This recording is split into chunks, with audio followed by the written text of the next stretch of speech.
Welcome to the Data Science Hangout. Hope everybody's having a great week. If we haven't met before, I'm Rachel Dempsey. I lead our pro community at Posit. Before I forget to say this, I want to share an exciting announcement that the call for talks at the Posit conference in Chicago in September was extended to April 7th. So you have a little bit more time to procrastinate. So if anybody wants to submit a talk, I'll put the updated blog post into the chat here too.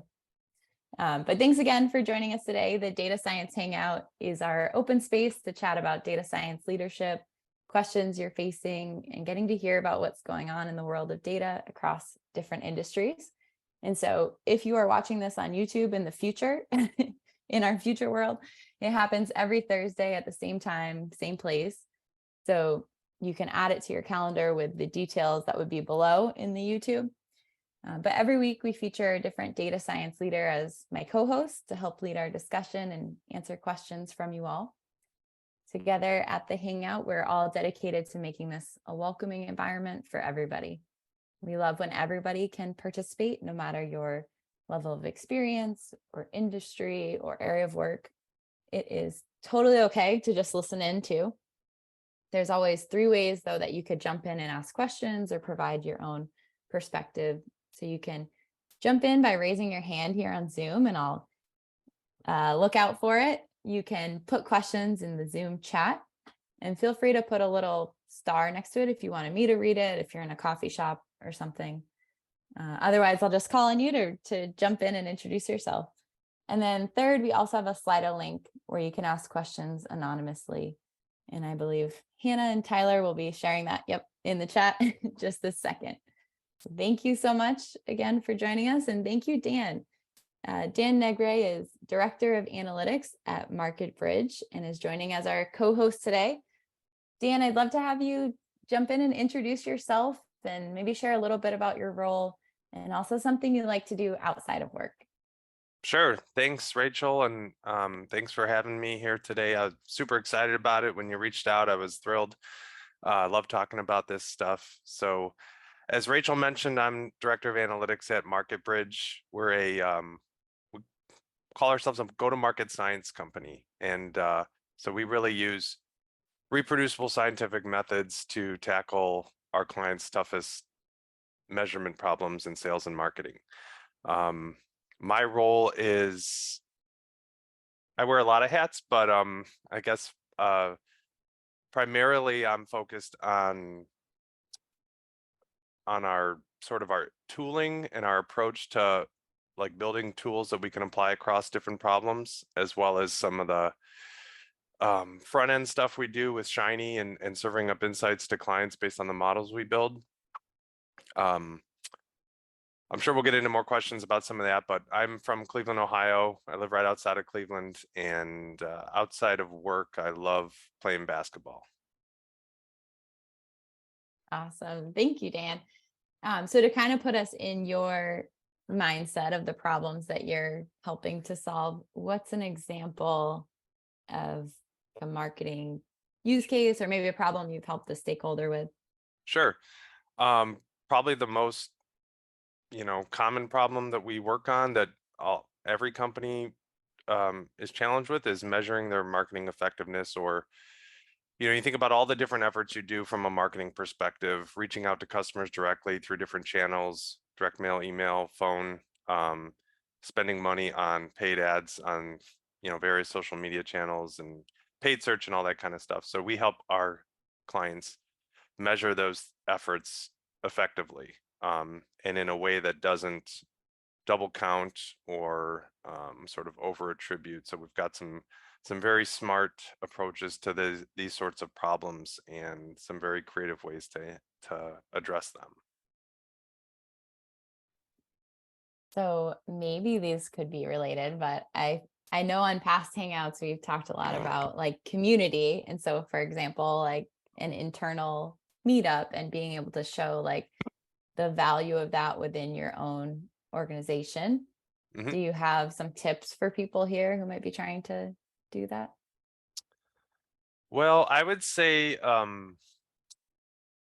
without getting, too into the weeds in some of this stuff, try to think of the problems as in more broad ways. It's like, what is your goal? Like, is your goal to, by having internal meetups, is your goal to get, like, what's your objective? What's your measurable objective on the back end? Are you trying to get more people to register for these events going forward? Or, is it more of a softer lead type of thing to get people to sign up for the conference? And, just using Posit as an example, but, um, think about the problem holistically before we start like diving into pulling data and arranging data and all that stuff. Because the more you can think about it for the bigger picture of what's going on, the more you'll be able to, one, explain what you're doing to other people, but also, um, think about how all the different pieces that affect what you're trying to measure can kind of come into play and work together with each other.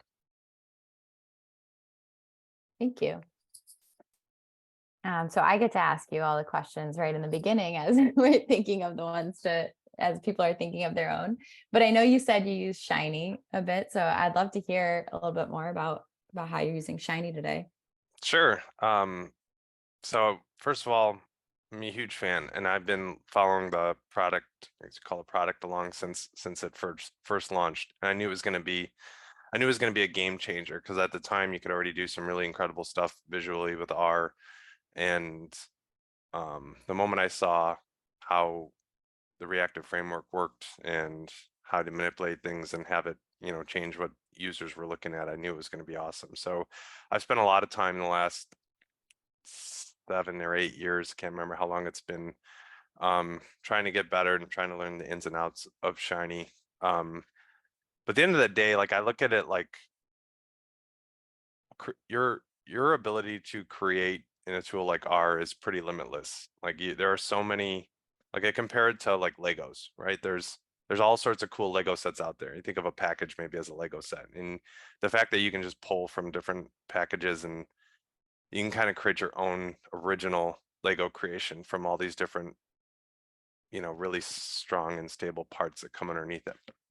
So as soon as you kind of accept that, and then you think how Shiny can kind of take that to the next level, you're kind of giving your users the ability to take your Legos and rearrange them in different ways and do some cool stuff with it. So now to talk a little bit more about actual work related stuff and not Legos, but I with like the our Legos explanation. That's helpful.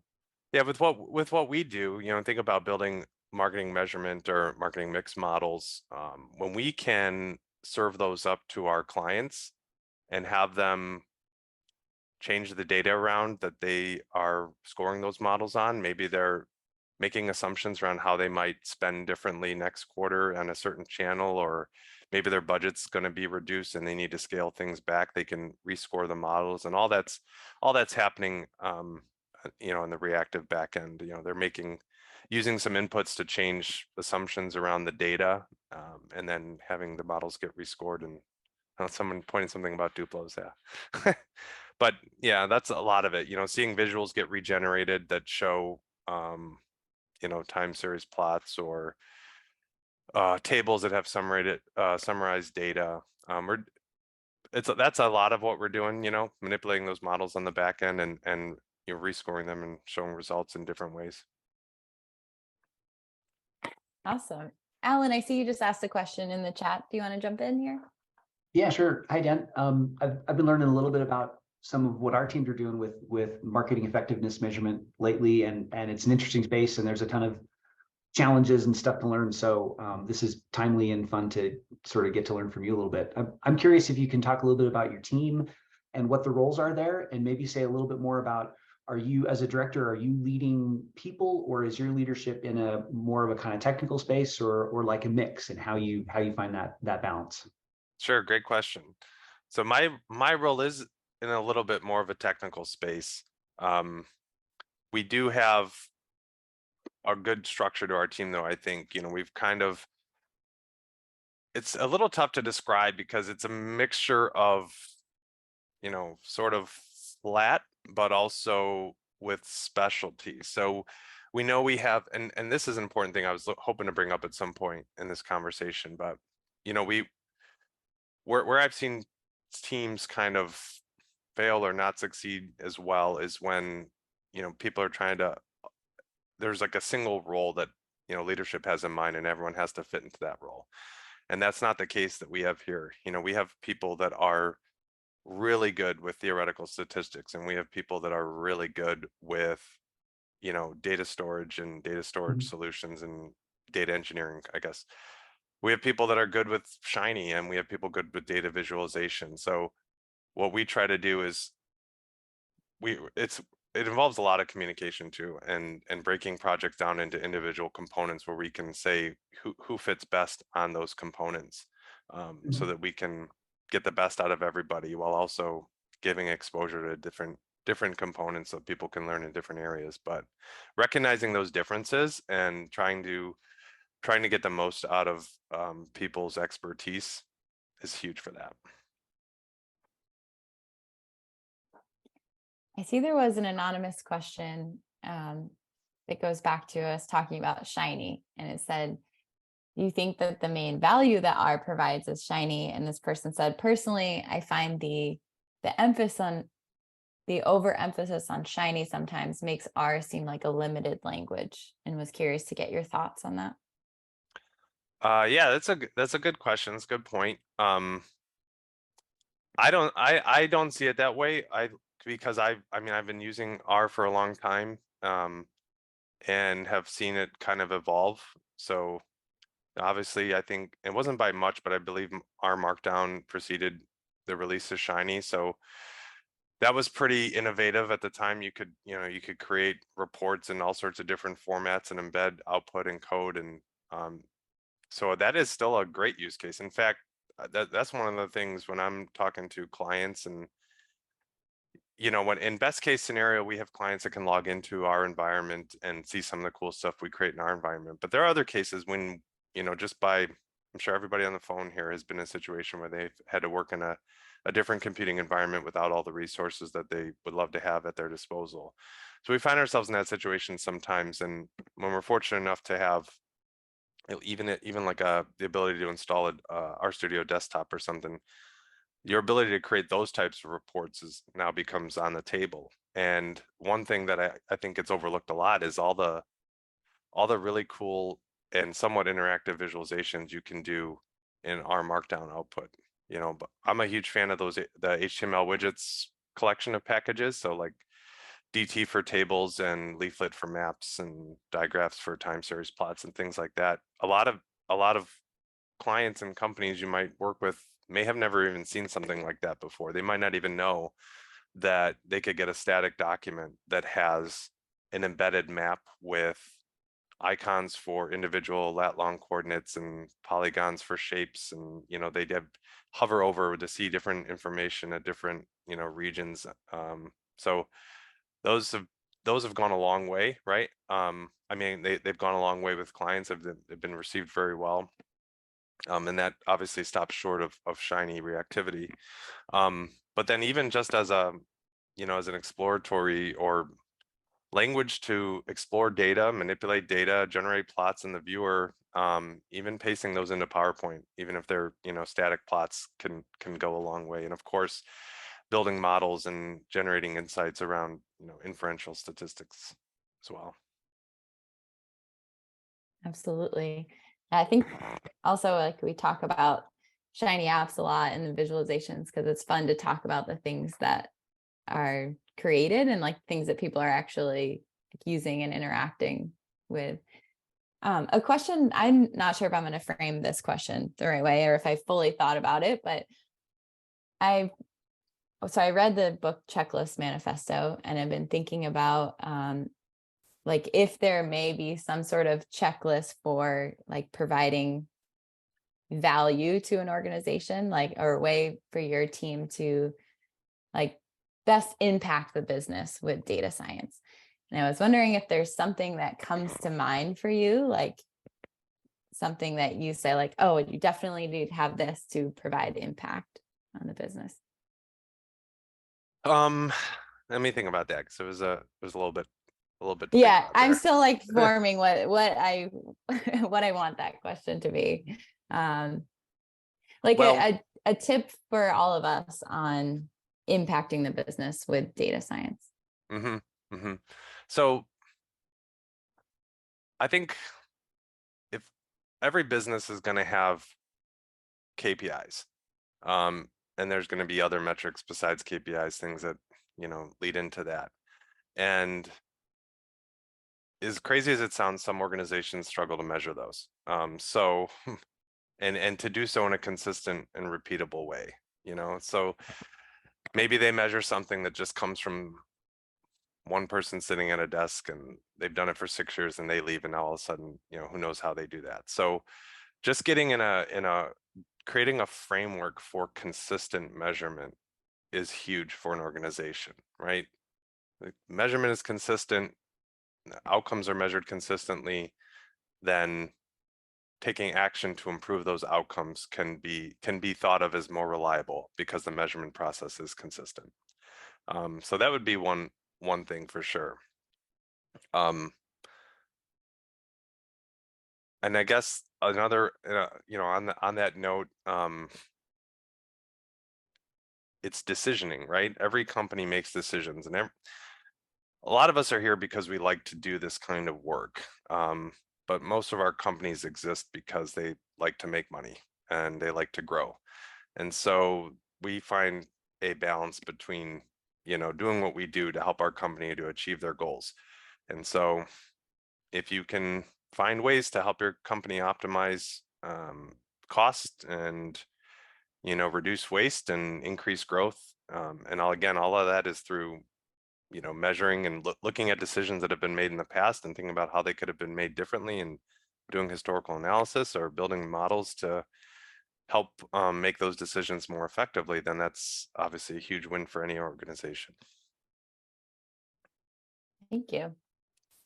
Josh, I see you had asked a question in the chat. Do you want to jump in and maybe introduce yourself, because you'll be joining us as a featured leader in a few weeks here too. Sure. Thanks, Rachel. Yeah, so I'm Josh King. I'll be, I think April 20th, I'll be the leader as well. And similar to you, Dan, I focus a lot on marketing data science. One of the things that really caught my ear earlier, you were referencing, you have a Shiny framework, and you referenced specifically MMM as an input to that, and like being able for your clients to use that as a scoring mechanism for new models. So I'm curious, to try to give some thought to this myself in the past.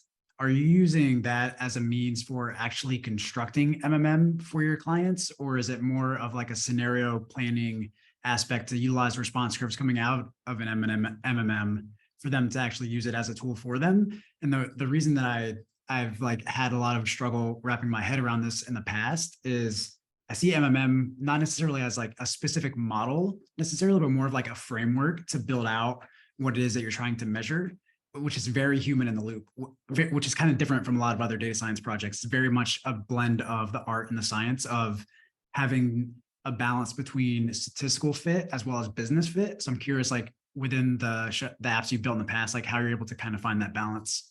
Yeah, great question. And nice to meet you, Josh. It's almost like you've spoken to some of our leaders here and they planted that question with you, but we are, currently, I'd say the state is more of the latter that you mentioned, taking models that our team has worked very hard to build, very precise, and serving those up in a way to give clients the ability to understand how those models work and consider different scenarios where they, think about how they might manipulate, spend differently, or what would happen if this happened, sort of a thing.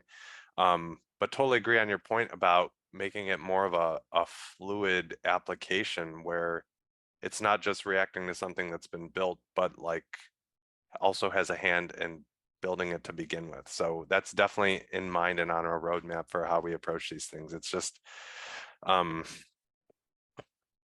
it's actually one of the more exciting things that I think about that I'm, working on this year. So great question. So we were double checking in the chat on what MMM stands for and thought it might be helpful to include with the recording too. So what is MMM? So you might hear different answers from people, but marketing mix models or media mix models. But basically, when you consider all the different types of marketing stimulus or marketing efforts that go towards a measurable objective, and it's trying to assign, consider all those things at the same time and assign contributions by each, effort towards the outcome, and do so in a way that doesn't, double count or over attribute Thank or you. anything like that. Great. Well, we had both of those definitions there in the chat. Sir Dark, and apologies if I'm pronouncing your name incorrectly. I see you had a follow-up question on MMM. You want to jump in? And the question, let me just scroll up. The question was, what are the shortcomings of MMM, or as we say, marketing mixed models or mixed media models? Good question. And I'm going to preface this by saying that I've worn a lot of hats in 16 or 17 years of doing work like this, and definitely am more interested in like the technical side of implementing the solutions that we're building. But I can definitely, get anyone in touch with some of our colleagues who are more familiar with the statistical methodology and the pros and cons there, but I'll do my best to answer. I think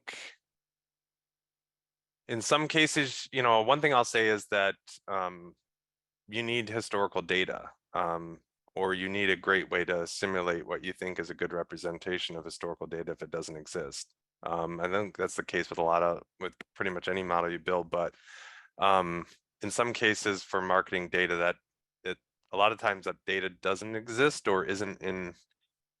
You might have data that's well, one thing I'll say is marketing is more digital nowadays and is being executed through all sorts of different social media platforms or other online platforms.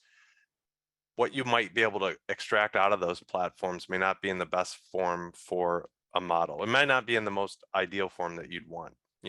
Let's say you have new customer signups by day, just some generic term, right? But maybe you can only get Facebook advertising spend at a week level or something. So there's a lot of there's assumptions you can make about spreading some of that data around to try and get it to fit the structure you need for building a model. But so I would say that in terms of pros and cons, it's dependent. If you like data munging, it's a great space to be in, because you get data from all these disparate systems and it's all in different formats, and your job is to blend it in a way that makes logical sense for explaining the problem that you're working on. The pros, I'll say, and this is the most obvious one, is that you can have a conversation with the CMO and tell them that you've got a sound statistical approach that suggests channel X has contributed Y% towards this particular outcome, and a different channels has contributed this, and had you done this instead, this might have been the outcome. And you can test that going forward, and over the next quarter or 6 months or whatever. And a lot of times that's eye-opening for a CMO. There's a lot of pressure, I think, on CMOs, chief marketing officers these days, to show they spend a lot of money, right? So there's a lot of pressure to show the value of all that spend. And if you're, every channel that you execute stuff through is probably going to offer some kind of reporting or attribution that only looks at what they do and only considers it being like the only thing that somebody might have been exposed to. And obviously that's not really practical, right? So if you've got a tool that can consider all the things you're doing, where the spend all adds up to your total budget and the outcomes all add up to what was observed by the whole organization, and you can say, based on our model, we think that Facebook did this, or Google did this, or direct mail did this, and so now that CMO can have a much much better conversation with the CFO and the rest of the organization about how they can optimize that budget to keep costs under control while trying to maximize the the outcome, new signups, new customers, revenue, that sort of thing. That's great. Thank you. Dan, I'd love to hear a little bit about your journey into your role now? And I know you previously were an analytics consultant as well. And like, what has the transition been like into a director of analytics role? Sure, no problem. I'll probably go back a little bit more in time.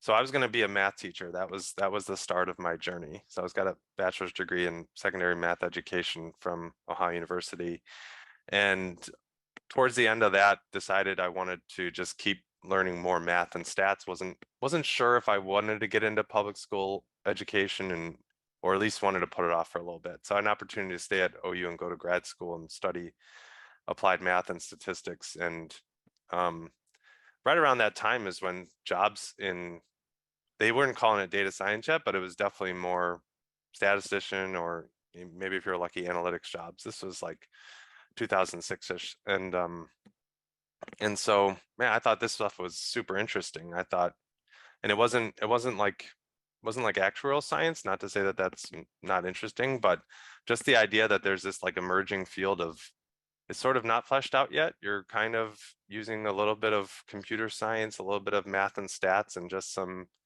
business or otherwise context acumen to solve interesting problems. And so when I finished school, when I finished grad school, I had a couple of different jobs for a year or so each at larger companies, and then had an opportunity to get to work for a locally owned consulting company in Cleveland. And that's really where I spent a lot of time, almost 9 years altogether, but went from sort of a consultant with a few years of experience all the way up through, by the time I left there, I was a director and had been leading projects and leading longer term engagements, but also working on R&D side with new technology. So that's what really got me interested in this stuff was, they trusted me to work on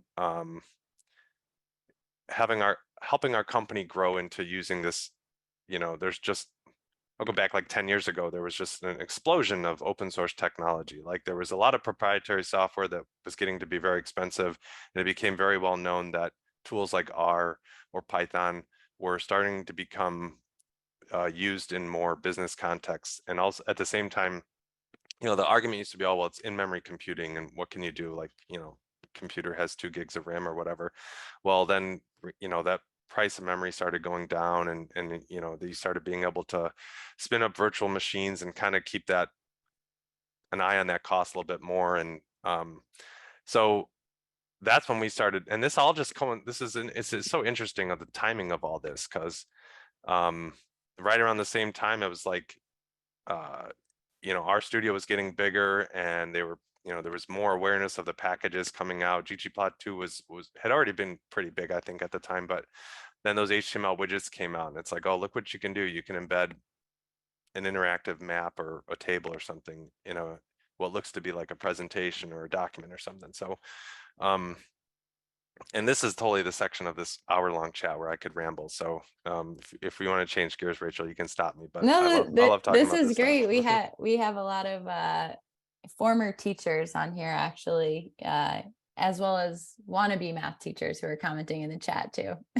Well, I should mention that like that itch never left. Like I did never end up teaching in a public school, but I did teach undergrad math in grad school, and every job I've had, I've taken it as like a unspoken responsibility to train and teach people, especially as this stuff has just exploded. If you're new, if you're finishing school and you've not had exposure to a lot of this stuff, you probably think like, where do I start? Like these companies expect me to be a brilliant statistician and have 10 years of computer science background and all this kind of stuff, and it's not practical. So there needs to be good training programs in place at places, and people patient and excited about teaching others how to use it.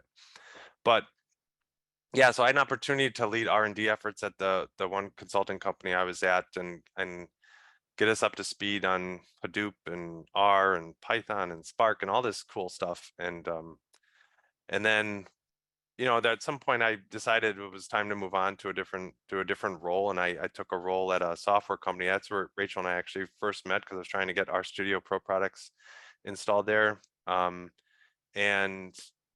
that was a great experience. I learned a ton about B2B software and the sales and marketing process. If you've only worked on like in a B2C environment, working in a B2B environment is much different, and how long everything takes, and the marketing efforts that go into what could be like a year or two long sales cycle with much bigger price tag at the end. So it's interesting experience. But after a while, I wanted to get back into just, being more hands-on data science developer type, but had accumulated a lot of this experience that, that I could reliably say that I'm, call myself a leader in this space, even though I still have imposter syndrome. I'm looking at all of you and I'm immediately thinking I'm out of my league here, and you guys should be the ones talking. But so I've met I met people at MarketBridge and knew that we clicked in terms of our vision. It was also a smaller company. I think I have a my preference is to just work in a smaller company that can move a little bit faster and not have as much red tape across when it comes to trying things out with technology. So yeah, so now we're here, and I've kind of taken, everything is cumulative. I've everything I've done for like the last 15 years, I feel like I've tried to put into play here.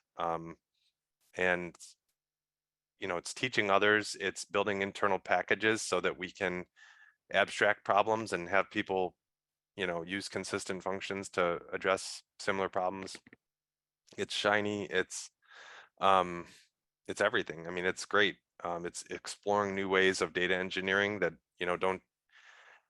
I still love a good relational database, but there's use cases beyond that these days that are requiring more just cloud-based tools that are just going in different directions, and trying to keep a handle on all these different things and how they fit together. I think that's another good point too, is like, and actually if you've ever been in like a sales pitch, or there, or in a meeting where that's been sort of pitchy with sales and marketing, if you've ever seen a slide that's just got logos blasted on it, I feel like that sometimes when you talk about data science and technology, you could get one of those and there could just be every tool in the world you think about. So it's one of those things of thinking about what does what, how does it fit together, right? Like, it's amazing that you can do a ton of stuff in R. I mean, and I literally mean a ton, but it can be even cooler when you think about how it can work with other, software or hardware, for example. Yeah. I'll give a plug for Pins. Pins has been a huge package that we've started using. We started using like a year or so ago, and we've just got into using Azure Blob containers as the boards for pinning objects and reading from. So if you've never used Pins, it's definitely worth checking out, even if you're using local folders as the backend boards. Just the idea of abstraction there is really cool, and what you can do with it. I love the Pins shout out. I put the link to it in the chat. I was trying to grab an example too that kind of shows a whole data science workflow with Pins as well, and I'll put it into the chat when I find it. But Dan, I was going to say, well, thank you for sharing the journey, but also so many of us feel imposter syndrome here as well, but we're all here getting over that.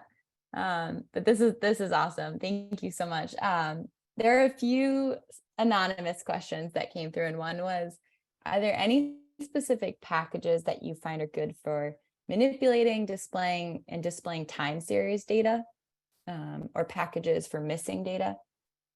Sure. So this is interesting. So because I started learning R before the tidyverse, if you were looking at my code, you're going to see a nice blend of bracket subsetting meets dplyr meets all sorts of stuff. But I believe it's sound, and it just it could be totally different than somebody else's approach. So sometimes this could be a fault of mine. Sometimes I probably code things up the long way because it's immediately the solution that comes to mind when there's probably already a package that does it in a simple call. So but that's the fun of it, right? That's the fun, is solving problems and thinking about how it should be solved and then coding it up yourself, even if at first glance it's not the most efficient way. But so dplyr is just incredible. I remember being at I'm trying to remember exactly what it was. If it was a user conference, I think it was a user conference at UCLA in like 2014 or something, and Hadley did a talk about dplyr, and I thought it was a game changer, because now all of a sudden what I found is people had hard time figuring out manipulating data in R with the apply functions and bracket subsetting and that sort of thing, when they were used to an approach that was more like SQL or SAS. So dplyr comes along and it's sort of like speaks to them on how gives them a new tool set for manipulating data. So as far as time series stuff goes, I know for a while I was using XTS and digraphs to get more of a formal time series objects and visualize those. Digraphs was incredible. With this, I mean, blown away when I saw the sliders, and if you're not familiar with it, it's you imagine a time series plot that right out of the box has sliders at the bottom that you can easily like pinch in and pull apart and see different parts of the time and hover overs and everything. I've started using Plotly a ton for visualization, just because it can do so much besides time series. So I just find it like got used to using their framework for handling a lot of different visualization problems. Thank you. So going back to pins for just a second, because I just was reading Libby's comment in the chat. If somebody was just getting started with using pins now, is there a specific resource you'd recommend?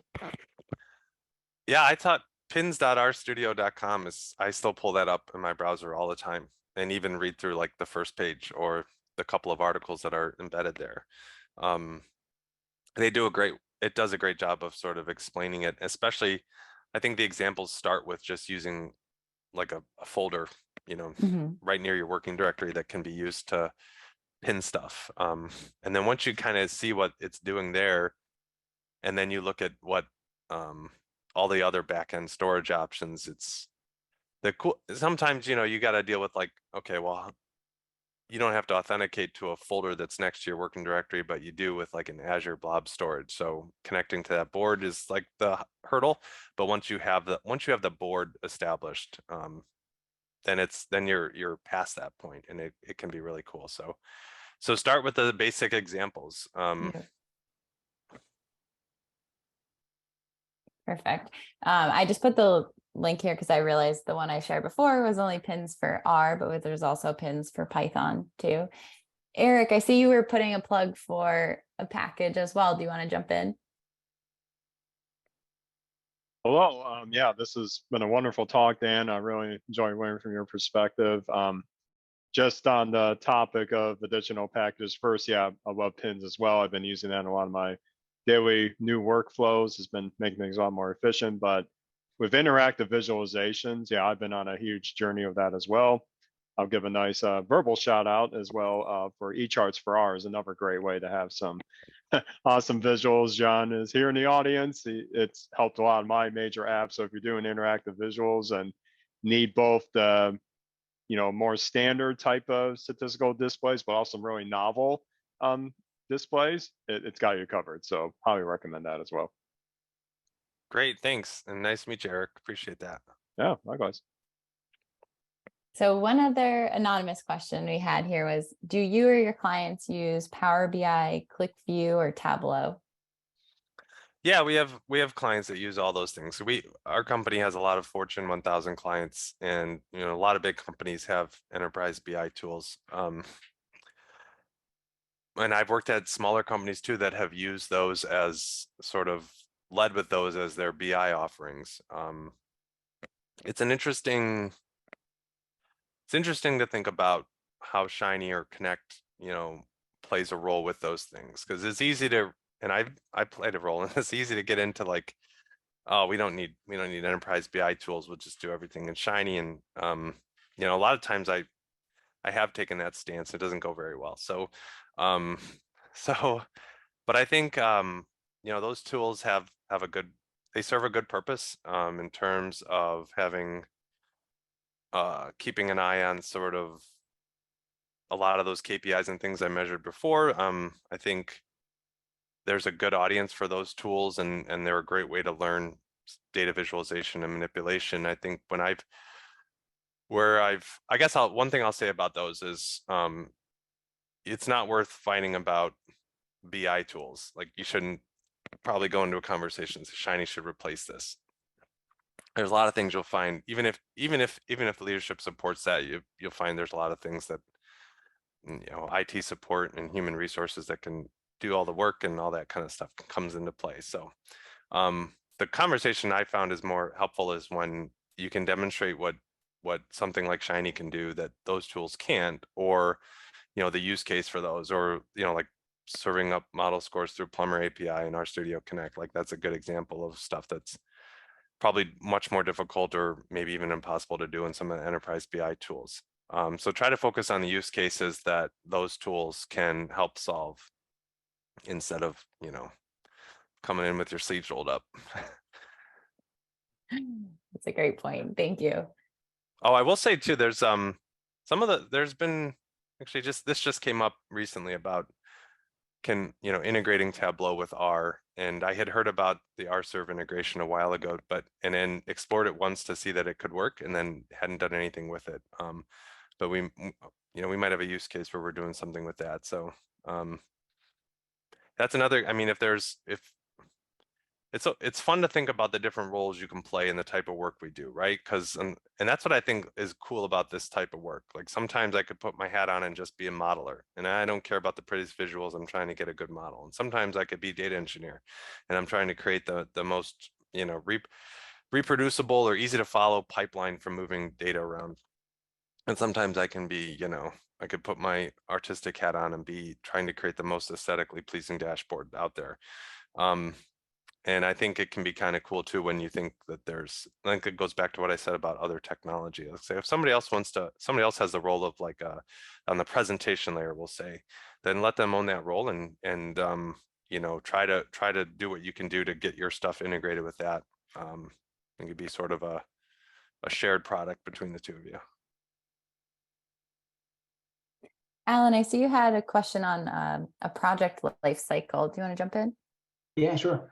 I'm curious, Dan, if there's a kind of typical project or if there's just a ton of variation, and going back to the root of the question, I think is around like, do you end up making like robust infrastructure for a customer that needs an enduring way to collect data that produces some kind of output for them that then they're like monitoring, or do they come in with a bunch of data and they say, we need an analysis and a way to answer this question about market value? Could both really point in terms of different directions of like how you sort of support what you make. Yeah. And so I'm wondering if there's like one place you generally land, or if every project is kind of a consultative endeavor, and ultimately if it means like, do you have a sort of single productized thing, or are you like all over the map? Yeah, good question. I would say the first part, more the latter of clients coming with their data, right? So that we can, build models and reports and analytics off of that. In other cases, we're in their environments and having to do a lot of the detective work to figure out where data is and how to get it. And then in other cases, finding out that data still resides in source systems. And so we'll be in the client environment. I mean, this is just another case. So we might be the ones to hook into that source system and get it to our environment so we can leverage our compute resources, or they might not be cool with that and we have to stay in their environment, but we're still hooking into the source system. We've had situations where we've built databases from the ground up inside a client environment so that we can ingest data from some of those systems to support the different type of analytics work we do. So kind of all over the map really with, it's, definitely have a preference to what we'd want to do, but in a lot of cases, especially dealing with data, there's compliance and governance issues and constraints that maybe suggest the type of environment stuff can go or should go, and we deal with a lot of that. So a lot of variation and a lot of customer by customer problem solving. Yeah, for the most part. Cool, thank you. Jared, I realized we missed one of your questions from a bit earlier. Do you want to jump in here? Oh, I don't know if we can hear you yet. Can you hear us? Oh no, can you guys hear me nope. okay? Yes, we can. Yeah, I guess my question's more generalistic, but handling like client ambiguity when they come to you with, a need, if you have any tips, tricks, or insight or wisdom on shoring up and getting more specifics instead of more having kind of an aimless ship trying to reach a destination on reaching their a final result or a final product that they are after, and how you've kind of handled that through your career. Sure. One thing I've seen that's been helpful is when engaging with a new organization, new client, is whether you show them this or not, is having like a maturity framework, just so you can assess where they're at in terms of data accessibility, the types of analytics or models or insights they currently develop, and the tools they use, so get an understanding of their environment. If you plot all that out, the first thing you might say is that they're pretty low on, they don't have hardly any of this stuff. So maybe the first thing, and I hear what you're saying about ambiguity. They might have that type of setup, but then they might also come to you with very specific questions, and you think, well, before we can even get to this, we have to sort of set up this foundation. And if you can talk to them about that, maybe building that foundation is a place you can start. If they're not patient enough for that, you can get into maybe more specifics around the data that's needed to answer the specific questions they have. I think a lot of times, especially when you're dealing with leadership, they don't know that gap exists between what they're looking for and the resources and tools they have in place to achieve that. So if you can bring a perspective on what you can do to help them achieve that, that's always huge. And then, just as far as other ambiguity with questions, I think that's come with experience to, this is where like the context and the business acumen comes into play, right? I say business, I like the word context. I don't like the word business acumen, but context of the problem, because you could be working for pharmaceuticals, or you can be working for local government.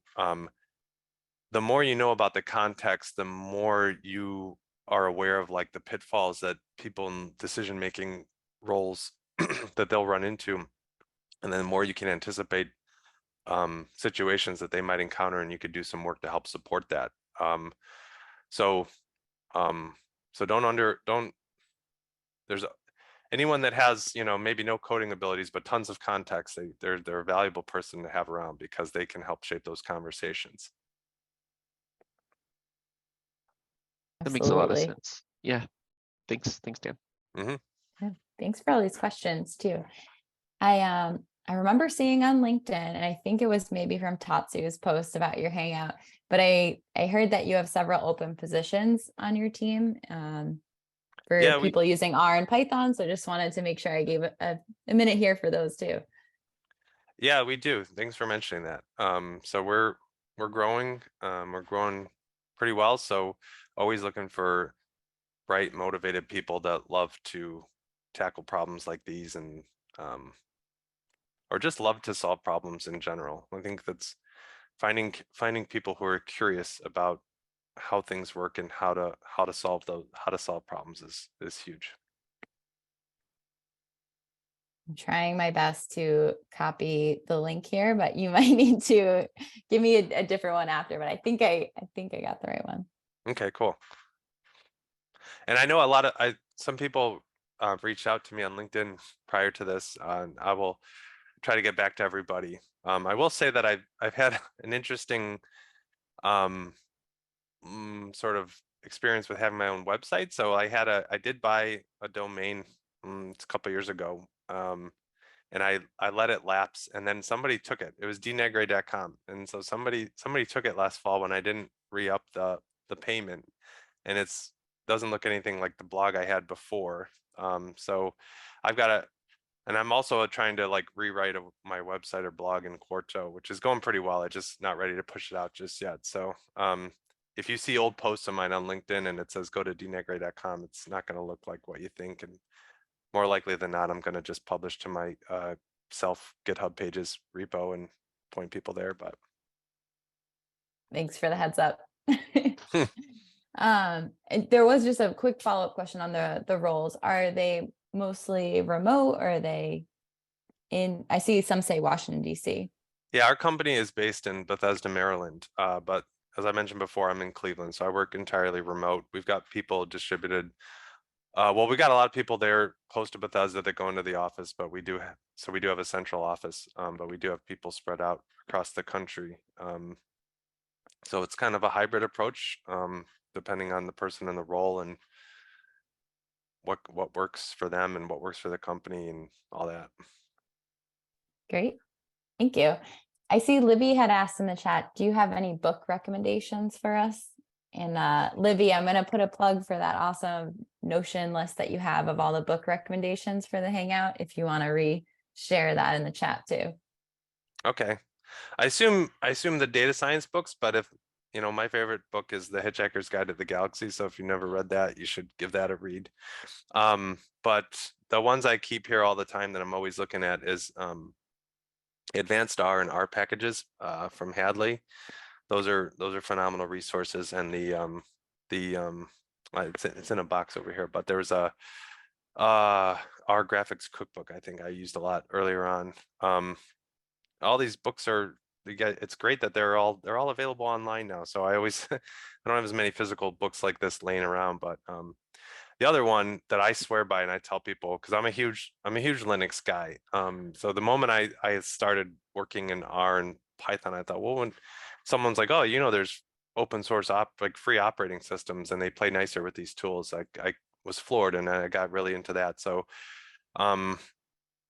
there's a book called The Linux Command Line by William Schatz, and it's available free as a PDF. It's not too expensive on Amazon either. If you're interested in learning more about like Linux servers and command line tools, it's a great introduction, especially if you're not familiar with that stuff already. Kind of relates everything back to some of the more GUI OS stuff that you might already be familiar with. Thank you. I see there's a conversation happening in the chat around, I think Snehal, you had a question on any book recommendations for Power BI or Power BI with R. Does anybody who put some recommendations in there want to jump in as well? Or Josiah, I see you're commenting on using REST APIs there. I don't want to put anybody on the spot. I just see it was like an engaged conversation happening. I can comment on it. I don't want to steal anyone's thunder. Sure, go ahead. Not stealing anyone's thunder. Feel free to raise your hand too if anybody wants to add anything. I'm a big advocate of REST APIs. Any software can access a REST API. So Power BI can access a REST API. Tableau can access a REST API. Anything can. So the idea is that if you can write a function in R, you can make a REST API. So the question just then becomes, how do you host that REST API? So maybe you want to have a function that manipulates your data and you want Power BI to use that. All you need to do is make it accessible via API. And then I just found like 10 Medium posts on this just by one Google search, how to connect Power BI to a REST API. That's simple. The question is, how do you host this REST API? And then making those two things talk together is probably quite trivial. The hosting part's the hard part, but I'm sure there's 25 people in this chat who can help you figure out how to do that with Connect. But I think all I want to say is that you can write a function, you can make a REST API. Awesome. Thanks, Josiah. Thank you for all the recommendations there and on other books too in the chat. I see Tatsu just put a shout out for DevOps for Data Science by Alex Gold. We should definitely add that one to the list too and capture some of those there. So Dan, I know we're coming up quickly on our time here, but a question I wanted to ask you, and I think we touched on it a little bit, is when you think of the year ahead for your team, what is something that you're most excited about? Oh, good question. I think about the work we're doing with my team specifically, with the work we're doing with marketing effectiveness. And I think what excites me the most about that is that we've done a lot of these projects and are approaching it from how do we abstract it? Like there's so many things in common from one project to the next.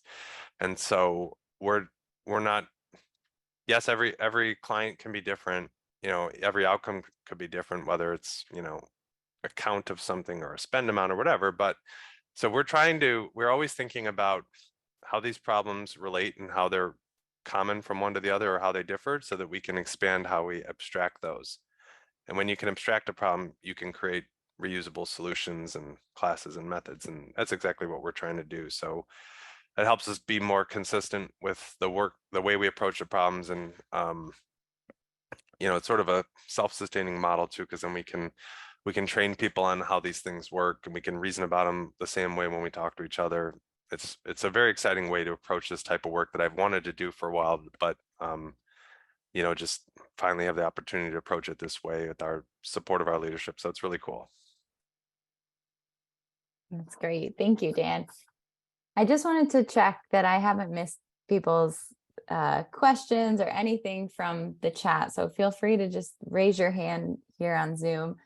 I love the conversation that happens in the chat. That is so cool. And sometimes I think we might miss a few questions in there. So just want to double check. One other thing I'll say while we're waiting on that is what I'd love to see in the next year is more Quarto Reveal.js presentations. It's very cool, very innovative. Something similar was available with IOSlides a while ago, but obviously this approach with Quarto is a little bit superior. So that becomes like, if you think about business and business presentations, like having to copy and paste stuff into PowerPoint, even though I know Quarto can output PowerPoint now too, but I would love to see those types of presentations become, have a greater presence in terms of data science delivery. I was actually just talking with somebody on our open source team yesterday about this, Quarto with Reveal.js, because he was thinking of a conference talk that he wanted to submit. And so I would love to hear from you, like, what would you like to see for that? Like, would you like to see templates or what? The first thing templates. And I know there's people are constantly adding to the assets available there, but I just remember the first thing when that got announced, I immediately checked if it could support HTML widgets, because that was the reason I went to IOSlides a while ago instead of the RStudio presentation that was built in. Because when I've showed people that, oh, here's a table with 400 rows, but you can see 10, 25, or 100 or however many you want at a time and page through it, versus just like a Microsoft Office table embedded into a thing. That really blew their mind. So I guess just continuous support for the different visualizations, especially the more JavaScript interactive ones that can introduce some interactivity. Great. Thank you so much. I'll share that feedback with them too. And maybe, if it's okay, introduce you to them at some point. Sure. Yeah, no problem. Okay, one last question for you, which I always think is fun to ask. Is there a piece of career advice that you've received or given that comes to mind? It doesn't have to be like the best or favorite, but something that was impactful. Yeah, I think it comes back to like imposter syndrome and all that. So like, have a lot of confidence in your background, in your academic background, in your work experience, even in your thought process for approaching problems. Somebody that was my boss a long time ago, when I said something that kind of illustrated that I wasn't sure of myself or whatever, and he just said, "You have a master's degree in math," and not that everyone has to have a master's degree in math, but it's just like, you know what, like, you can do this, right? Like, you have all the tools you need. You can communicate to people, you can reason about problems, you can do this. I love that. Thank you so much, Dan, for joining us here and sharing your experience with us all. If people want to get in touch, is LinkedIn the best way? It sounds like not the blog yet. LinkedIn, I'm on Twitter. If you search for my name, you'll probably find me, but somewhere around there is an email address too. Whatever you want. I'm usually pretty open. I got 3 kids though, so I might take a while to get back to people. Sounds good. Well, thank you so much, Dan. Have a great rest of the day, everybody.